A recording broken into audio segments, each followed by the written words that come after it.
Esto es Cabildeo Digital.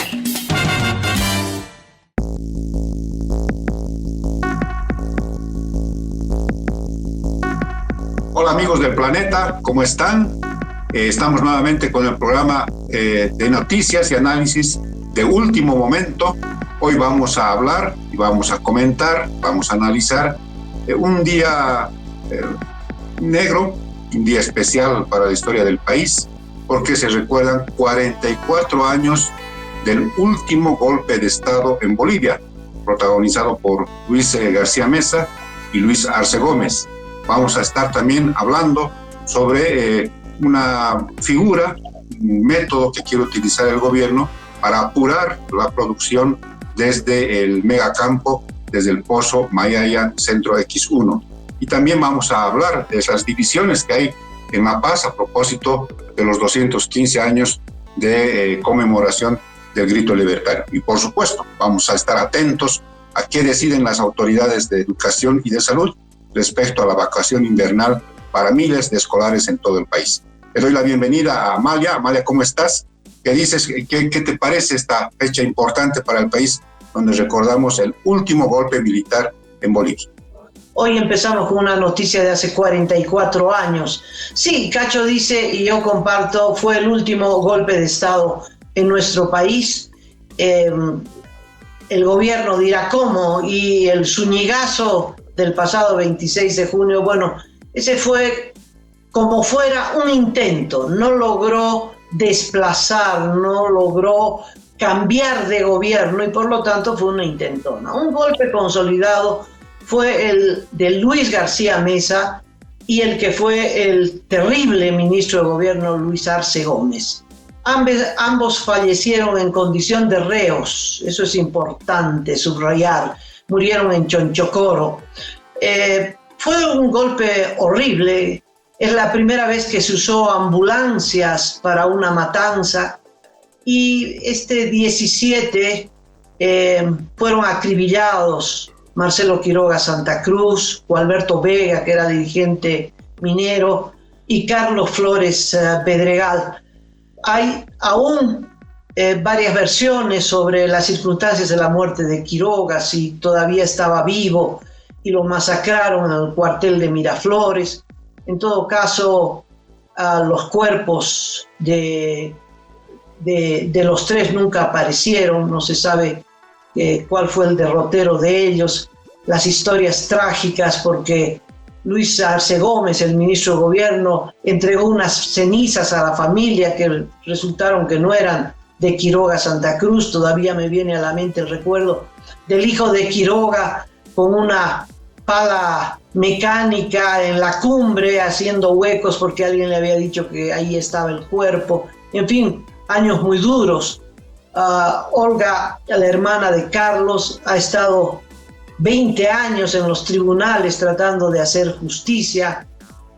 Se supo que el que acribilló, que el que soltó la ráfaga de metralleta era un militar apodado el Killer, que bueno, se demoró en detenerlo, lo detuvieron, lo soltaron.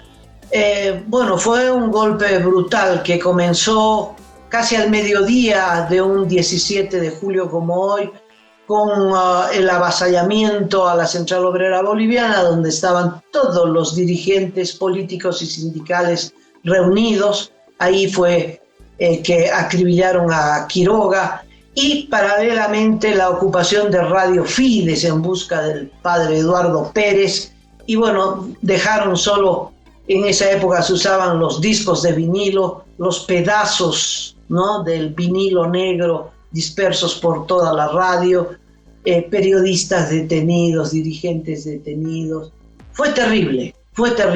Y sin embargo, un golpe militar que duró poco, un año y tantos, pero en ese año y tantos exiliados, detenidos y la matanza de la Harrington, ¿no?, donde 7 dirigentes del MIR, tal vez la cúpula más gloriosa de ese partido, también fue masacrado, fue ejecutado en esa casa del Abdón Saavedra. Y sin embargo, decía, duró año y medio, los propios militares los retiraron.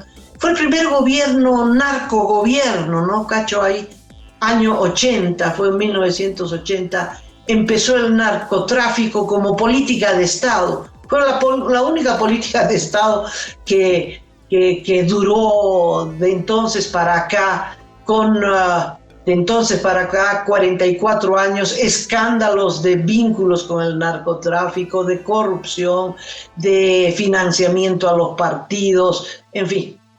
Es un día para recordar, o por lo menos para no olvidar.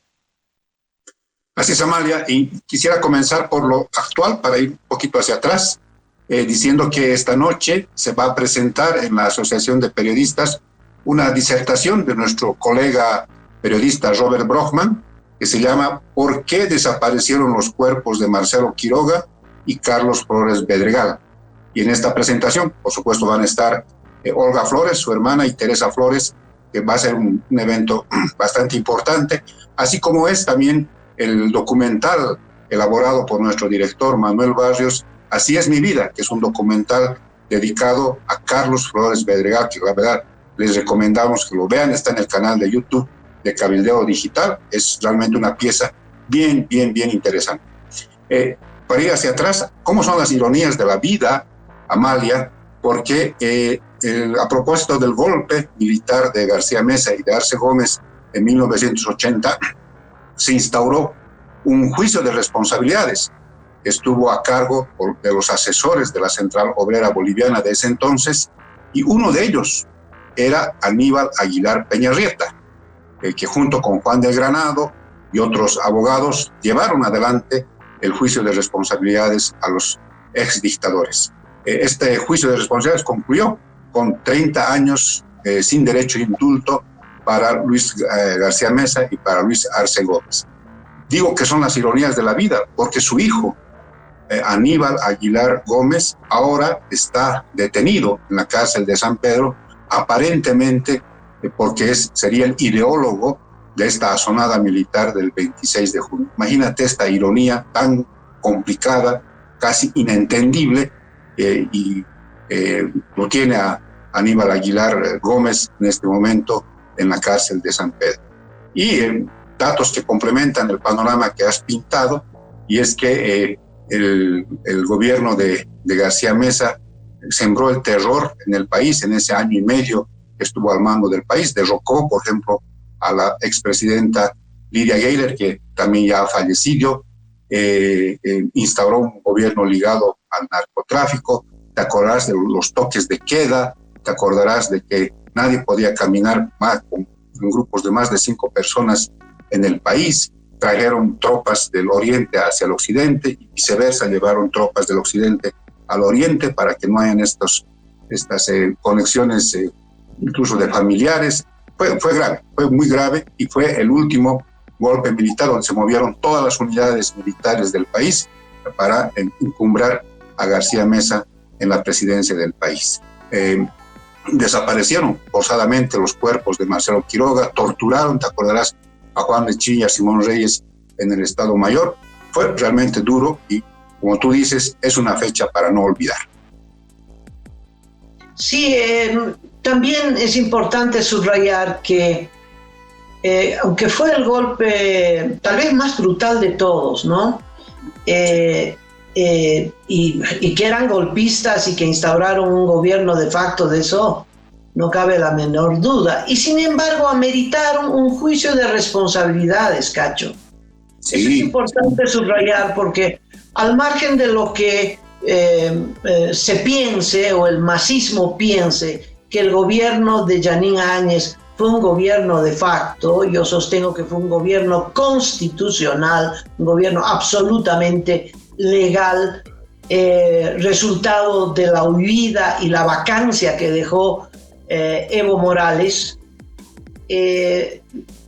Jeanine Áñez amerita un juicio de responsabilidades. Entonces, aunque en la justicia ordinaria con jueces masistas le den sentencias de 10 años o de cuantos años quieran, todas esas sentencias son nulas constitucionalmente, nulas, porque, subrayo, inclusive estos bárbaros, como fueron los dos Luises, los dos Luchos, García Mesa y Arce Gómez, ameritaron juicio de responsabilidades. Entonces hay un antecedente histórico importantísimo.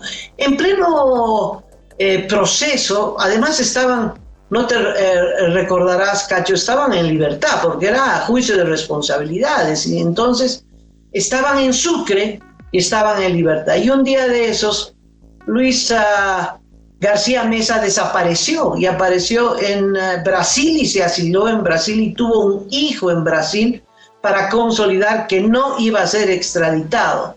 Y a pesar de eso fue extraditado en el gobierno de Goni Sánchez de Lozada.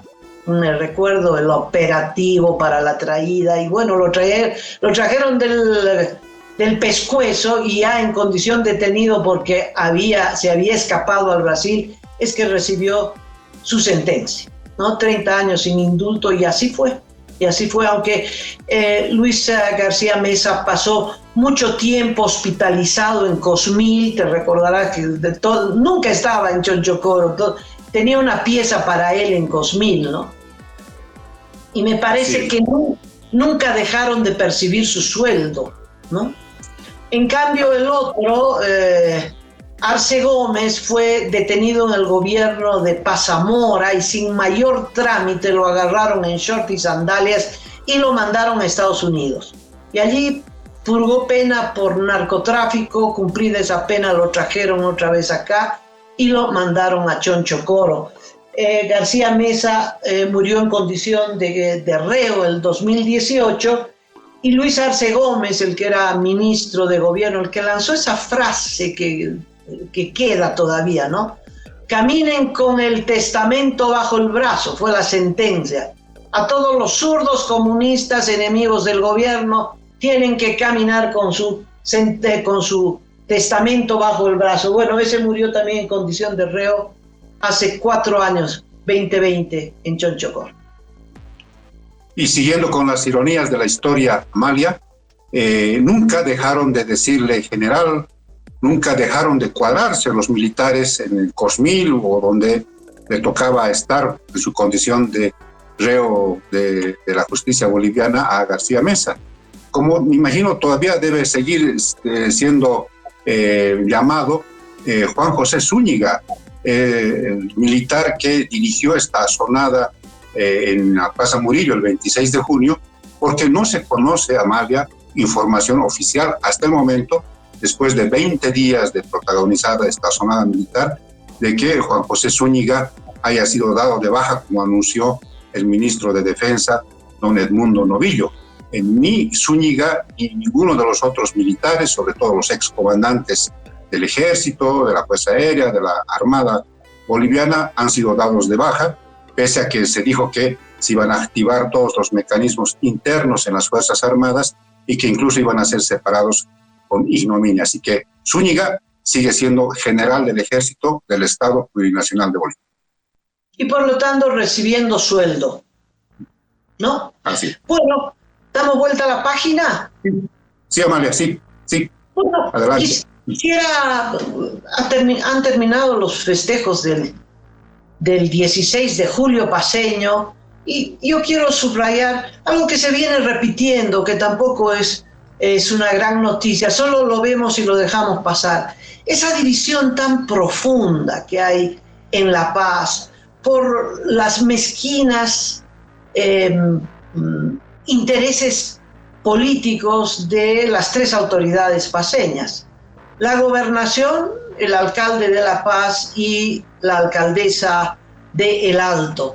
Bueno, ni siquiera se puede hacer un homenaje a los héroes paceños, ni siquiera se puede reivindicar a un departamento, a una capital que fue protagonista o escenario de todos los cambios políticos. No hay ninguna visión de unidad, no solo en La Paz, se proyecta a Bolivia, ¿no? Ese sentimiento de que uno es boliviano primero, luego su región, paceño después, pero no, fue vergonzoso, Cacho, por Dios, a uno se le cae la cara por la vergüenza ajena se hace un homenaje por la paz y el gobernador dice, toma la palabra y antes dice, bueno, este señor, el alcalde, no me ha dejado poner mi tarima, ¿no? ¿Por qué? Porque el gobernador quería hacer un festejo de las provincias, es decir, traer a sus acólitos campesinos y hacer un festejo de campesinos separado del festejo de la ciudad de La Paz y por supuesto el Alto. ¿Cómo se te ocurre hacer una celebración conjunta con La Paz? Pero si el Alto es otra nación, ¿no? Esa división tan profunda que es un freno para cualquier tipo de desarrollo, es un freno inclusive para manejar la empresa del agua potable, que debería ser manejada por las 2 alcaldías, o la administración del teleférico. Es imposible tener una visión de desarrollo regional porque cada quien tiene una mentalidad tan estrecha, tan pequeña, que ni siquiera es para apoyar el desarrollo de su pequeño espacio político, sino solamente para que, cuidado, un aplauso vaya para otro dirigente. Es para su propio desarrollo político, para su propio apoyo político. Por supuesto, el gobernador quiere hacer un acto donde él sea el principal orador. La alcaldesa de El Alto, lo propio, el alcalde de La Paz, lo propio. En fin, Cacho, yo creo que esto que parece una anécdota, se refleja en el país, esa falta de unidad nacional, de sentimiento nacional. Muchas veces lo he escuchado a nuestro querido Carlos Valverde diciendo, yo soy cruceño primero, es decir, primero, soy boliviano después, pero después podría ser paraguayo, uruguayo, argentino. La esencia es que soy primero cruceño. Y esto se puede repetir en muchas regiones. Yo soy tarijeño primero y el resto me importa un pepino. Yo soy veniano o paseño pero de la Hollada, no paseño del Alto. Y los del Alto dirán, yo soy paseño pero del Alto. Cuidado, me confundan con los de la Hollada, ¿no? ¿Sabes, Cacho? Esta división es un obstáculo, es un bloqueo para el desarrollo nacional, ¿no? Porque el gobierno tampoco tiene una visión nacional. El gobierno tiene una visión centralista, horriblemente centralista, y por lo tanto el resto de las regiones estarán en el olvido, aunque sean muy importantes como Santa Cruz. Qué distinto al Brasil. Y menciono el Brasil porque en el Brasil hay chinos, hay japoneses, hay mulatos, hay negros, hay alemanes, pero todos, Cacho, son primero brasileños. No, nadie dice yo soy primero paulista, no. Son primero, hay un sentimiento patriótico que puede ser un sentimiento viejo, añejo del siglo pasado, pero son brasileros en primer lugar. Y los argentinos, ¿para qué te voy a decir, no? Entonces, yo quería puntualizar esto como uno de los bloqueos más altos y más fuertes al desarrollo nacional. Es interesante lo que acabas de mencionar, Amalia, porque generan varias reflexiones. Estamos a 5 meses, Amalia, amigos, de que iniciemos los festejos del bicentenario de la fundación de la República. ¿Cómo nos va a encontrar? Así de desunidos, así cada quien jalando por su propio interés, con autoridades que hacen este tipo de groserías ante la gente, de dividirse incluso por tarimas, imagínense al extremo que hemos llegado en La Paz. Entonces es bien interesante porque el gobierno tiene muy poco tiempo, prácticamente nada, 5 meses prácticamente son nada, para darle la vuelta y que haya unidad en torno a una fecha importante que es los 200 años de nacimiento de Bolivia como república. No creo, la verdad, que lo logren y vamos a estar en esto seguramente también en el año del bicentenario. Y a nivel de La Paz, Amalia, es lo que has dicho es un desafío a quienes quieran ser autoridades departamentales y municipales a partir del 2026. Y ese gran desafío es la metropolización, porque creo que es una manera de generar esta unión entre los municipios aledaños, que eso luego escale a nivel departamental. La metropolización resulta ser un desafío importante en La Paz, como también en Santa Cruz y en Cochabamba. ¿No? Está en Santa Cruz Montero, Guarnes, El Porongo y otros municipios aledaños, La Guardia. En La Paz está La Paz, El Alto, Viacha, Achocalla, Palca, Mecapaca. Y en Cochabamba, por ejemplo, está toda esta zona también grande, metropolitana, que parece ser que eso podría ser la nueva realidad de las regiones metropolitanas en el país. Y eso puede generar también esta identidad más cohesionada, más unida, y no como ahora, donde a mí me llamó la atención, Amalia, la desaparición de la alcaldesa del Alto. No ha participado en los actos del 16 de julio, ya desde antes. El presidente subió a la ciudad del Alto a hacer un acto importante y no estuvo la alcaldesa. Sí estuvo el alcalde de La Paz cuando pusieron la piedra fundamental para un parque lineal que va a ir desde el Alto hasta La Paz, pero no estuvo la alcaldesa, ¿no? Y se nota que hay algún distanciamiento político entre la señora Eva Copa y el presidente del país. Entonces, imagínate, incluso divisiones entre quienes son cercanos, entre quienes piensan prácticamente lo mismo. Qué pena, pero son esos desafíos. Metropolización a nivel municipal, departamental, y ojalá un cambio de chip hacia el bicentenario del país. Un último comentario. El resultado práctico de esta división, esta falta de delimitación, además de las fronteras interdepartamentales, interprovinciales, en fin. Yo propongo que un tramo de una calle que desemboca en la salida de La Paz hacia los Yungas se llame la Franja de Gaza. Voy a proponer para que se cambie el nombre. Esto está en Chuquiaguillo, pasando Villa Fátima, El Carmen. ¿Alguna vez ha sido, Cacho? Sí, Amalia. Y te entiendo porque está bombardeada.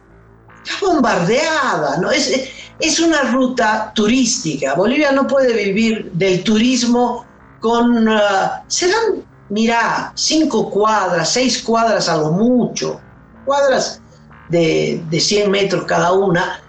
Pero no queda nada de lo que un día fue el asfalto, y de una vez hay que sacar el asfalto. Sería mejor que fuera un tramo de tierra, ¿no?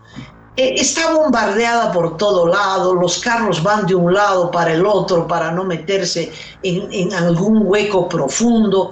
Es horrible, Cacho, horrible. En esa área que salida ya hacia los Yungas paseños, con una febril actividad comercial de transporte, flotas, camiones, venta de carburantes, en fin, todo lo que te puedas imaginar, realmente no hay un metro cuadrado que se pueda salvar, ¿no?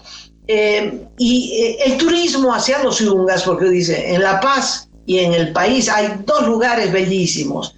El lago Titicaca, que todo turista tiene que conocer, y los Yungas paseños, y por allá pasan los gringos, franceses, alemanes, europeos, gringos de todo tipo, y que se encuentran con la Franja de Gaza, ¿no?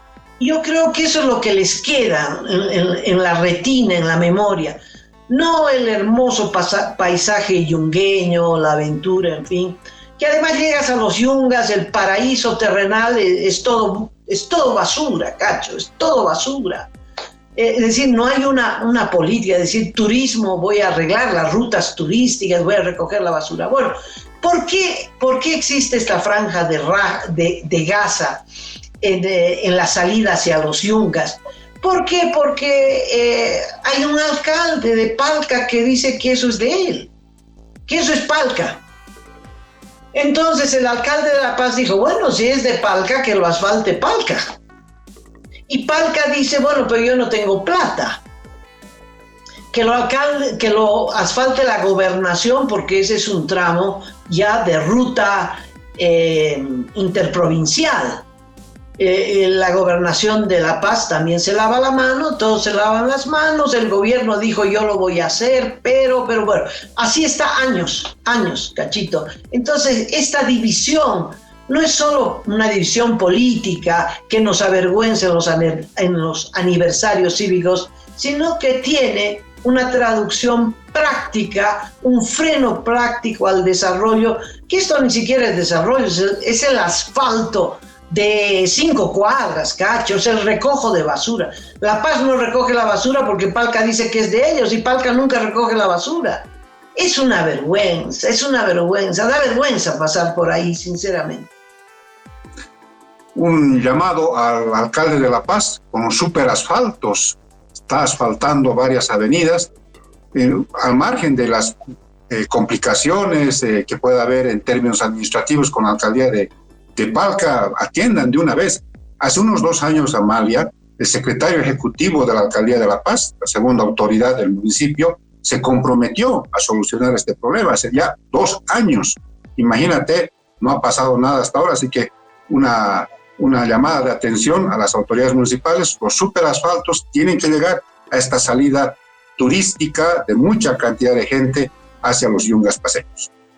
Sí, bueno, pero el alcalde de Palca que deje de decir que eso le corresponde.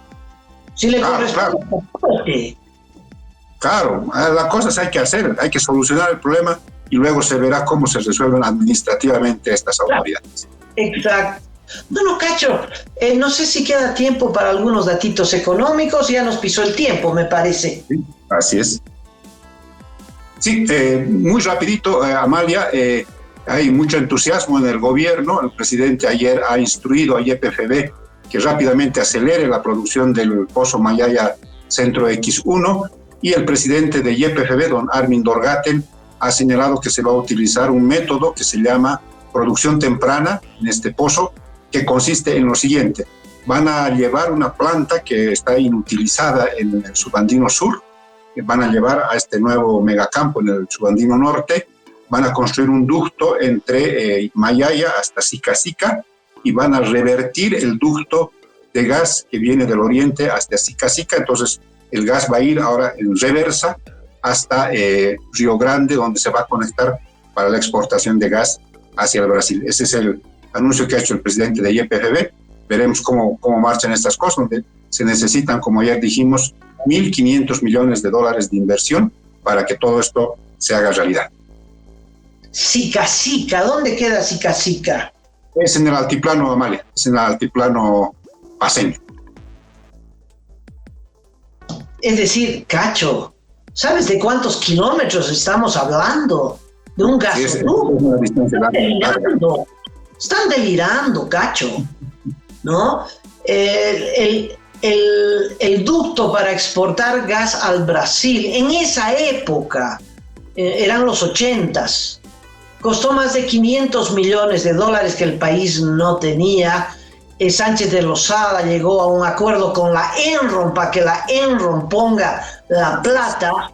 Es mucha plata. A ver, si tú ves el plano, es cruzar La Paz y uno cree que La Paz es el lago Titicaca y la provincia Murillo, ¿no? No, donde está la explotación es al norte de La Paz, ¿no? Ixiamas, supongo que es Ixiamas como provincia, es la selva, eso es la Amazonía. Un ducto que descienda ahí serán kilómetros de kilómetros, no me imagino cuánto, pero esos son muchos millones, Cachito. Yo le pongo no solo interrogantes, sino puntos suspensivos. Son expresiones de apoyo. El presidente dice, hagan y salen corriendo y se... Oye, el presidente dijo eso el 16 de julio, me parece, 4 horas después, el presidente de Yacimientos ya tenía plan.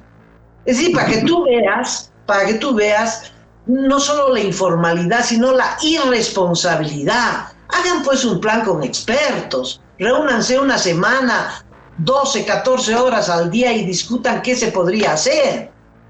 Ay, Cachito, ¿para qué te digo? Te agradezco mucho. Será hasta mañana. Hasta mañana, Amalia. Estaremos siempre con las noticias de último momento. Hasta entonces, para todos, un abrazo.